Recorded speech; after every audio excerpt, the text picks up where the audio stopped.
नंदीची कथा. राजा जनमेज याने वैशंपायन ऋषींना विचारले, नंदी या साधारण पशुच्या अंगी एवढी विलक्षण शक्ती कोठून आली? तसेच शंकराचे ते वाहन कसे झाले? यावर वैशंपायन ऋषी म्हणाले, शिरवी नावाचा एक महान तपस्वी ऋषी होता. तो एके दिवशी इंद्राला भेटायला गेला असता त्याचा अपमान झाला. इंद्राला शासन करेल असा पुत्र आपल्याला लाभावा या हेतूने त्याने घोर तप केले.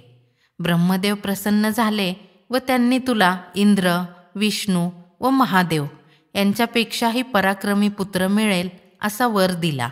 त्याप्रमाणे शिरवी ऋषींच्या शेंडीतून अत्यंत तेजस्वी असा चतुष्पाद पशु पडला.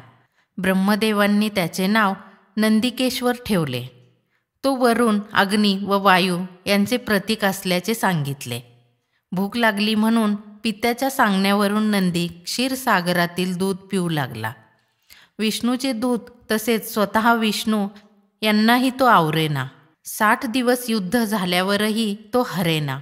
म्हणून विष्णूच त्याच्यावर प्रसन्न होऊन द्वापार युगात मी तुझे पालन करीन असे त्यांनी आश्वासन दिले.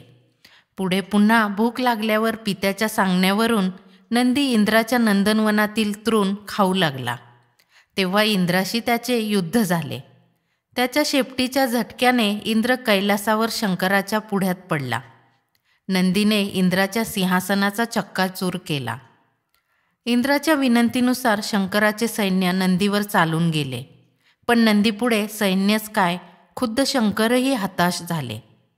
त्याची अचाट शक्ती पाहून त्यांनी त्याच्यावर कृपा केली. तेव्हा नंदी शंकरांना म्हणाला, आज तुझ्यासारखा याचक भेटला याचा मला आनंद होतो. तू माझ्याकडे काहीतरी माग. यावर शंकराने त्याला आपले वाहन हो असे मागणे मागितले. मोठ्या संतोषाने नंदीने ते मान्य केले.